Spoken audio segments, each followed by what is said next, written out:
On connaît tous cette situation, pas vrai? Une personne qui, de toute évidence, ne maîtrise pas du tout son sujet, mais qui en parle avec une assurance incroyable. Comme si elle était devenue experte après avoir regardé une seule vidéo YouTube. Mais comment c'est possible? Aujourd'hui, on va décortiquer ensemble ce paradoxe vraiment fascinant, l'effet Dunning-Kruger. Voilà la question centrale. Comment ça se fait que ceux qui en savent le moins sont souvent ceux qui parlent le plus fort, totalement persuadés de leur expertise? On pourrait vite conclure que c'est juste de l'arrogance, mais en réalité, la réponse est beaucoup plus subtile et, assez surprenante. Pour bien comprendre ce phénomène, il faut d'abord faire une petite distinction, mais elle est cruciale, entre deux concepts qui se ressemblent, mais qui sont en fait très différents, le préjugé et le biais cognitif. Et saisir cette différence, c'est vraiment la clé pour comprendre tout le reste. Là, la nuance est vraiment essentielle. D'un côté, le préjugé, c'est une sorte d'arrogance consciente. La personne choisit de se croire meilleure. De l'autre côté, le biais cognitif, c'est beaucoup plus insidieux. C'est un raccourci mental que notre cerveau prend tout seul, sans même qu'on s'en rende compte. La personne est la première à être trompée par son propre jugement. En d'autres termes, un biais cognitif, c'est un peu comme un bug dans notre logiciel de pensée. Notre cerveau, pour être efficace, crée des schémas. Le problème, c'est que parfois, ces schémas nous induisent en erreur et nous font arriver à des conclusions complètement illogiques sans qu'on en ait la moindre idée. C'est un vrai piège de notre propre esprit. Et ça nous amène directement à l'effet Dunning-Kruger. On l'appelle souvent la double peine ou la double illusion. Pourquoi? Parce que non seulement ce biais rend incompétent, mais il empêche aussi de se rendre compte de cette incompétence. C'est un cercle vicieux particulièrement redoutable. Et voilà le cœur du problème. Ce n'est pas juste que les gens se croient bons alors qu'ils ne le sont pas. C'est bien plus profond. Ils sont tellement à côté de la plaque qu'ils n'ont même pas les outils intellectuels pour réaliser à quel point ils sont incompétents. C'est ça, la fameuse double peine. Le point crucial, il est là.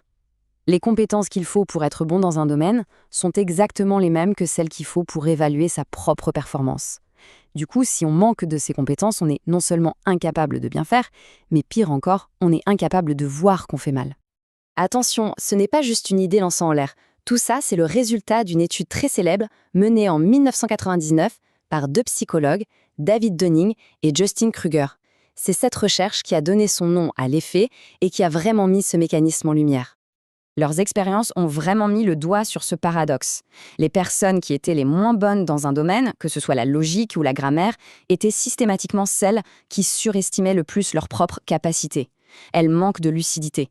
Et ce qui est fascinant, c'est qu'ils ont aussi découvert l'effet inverse. Les plus compétents, eux, avaient tendance à se sous-estimer, en pensant que si une tâche leur paraissait simple, elle devait l'être pour tout le monde. Bon, c'est une théorie psychologique super intéressante, mais concrètement, qu'est-ce que ça implique? Eh bien, dans la vie de tous les jours, ce biais cognitif peut avoir des conséquences très réelles, et parfois même dangereuses. On a tous un exemple récent et frappant en tête. Pendant la pandémie de Covid-19, on a vu ce phénomène exploser. Des gens, après quelques heures de recherche sur Internet, se sentaient plus calés que des scientifiques qui avaient consacré toute leur vie à étudier les virus. C'était l'effet Dunning-Kruger en action à une échelle mondiale. Et au-delà des débats de société, les conséquences sont partout. Un manager trop sûr de lui peut mener toute son équipe dans le mur. Un ingénieur qui surestime ses calculs peut provoquer un accident. Ce n'est vraiment pas anodin. Ce biais peut être à l'origine d'erreurs qui coûtent très cher et d'échecs cuisants. Alors, qu'est-ce qu'on retire de tout ça? Si on peut tous être victimes de ce biais, même les experts quand ils s'aventurent hors de leur domaine, le simple fait de connaître son existence, c'est déjà une première étape essentielle. Ça nous invite à une certaine forme de sagesse. Au final, le véritable bénéfice de comprendre ce mécanisme, c'est que ça nous pousse à l'humilité intellectuelle. C'est un rappel très puissant que notre intuition, notre sentiment de savoir, peut complètement nous tromper. Ça nous encourage à douter un peu de nos propres certitudes, à chercher des preuves et à écouter ce que les vrais experts ont à dire. D'ailleurs, tout ce qu'on vient de voir aujourd'hui est issu de ces travaux fondateurs en psychologie sociale. C'est brillamment résumé dans l'infographie qu'on voit ici, une création de Fabrice Pastor. C'est l'exemple parfait de la façon dont la science peut éclairer des comportements qu'on observe tous les jours autour de nous. Et pour finir, une dernière question pour la route. Maintenant qu'on connaît ce mécanisme, où est-ce qu'on peut l'observer? Au bureau? En famille? Dans les débats publics? C'est facile de le voir chez les autres. Mais la question la plus difficile, c'est dans quel domaine pourrait-on être soi-même victime de cette illusion de savoir sans même s'en apercevoir? C'est une belle invitation à l'humilité.